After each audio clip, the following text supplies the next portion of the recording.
ছোট্ট পাপিটা জন্মেছিল শহরের শেষ প্রান্তে, ভাঙা এক গলির পাশে। তার পৃথিবী ছিল ধুলো, শব্দ আর ক্ষুধা। মা ছিল, কিন্তু এক ঝড়ের রাতে সে আর ফিরে আসেনি। সেই রাতের পর থেকে পাপি প্রতিদিন একই জায়গায় বসে থাকত।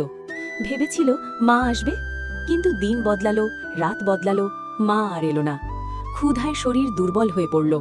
মানুষ আসতো যেত, কেউ তাকাতো, কেউ তাড়িয়ে দিত। পাপি কাঁদত না, শুধু চুপ করে থাকত। এক বিকেলে স্কুল থেকে ফেরা এক ছেলে তাকে দেখল। পাপির চোখে তখনও আশা ছিল।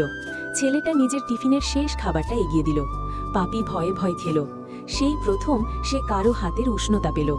পরদিন পাপি ছেলেটার জন্য অপেক্ষা করল। ছেলেটাও এলো।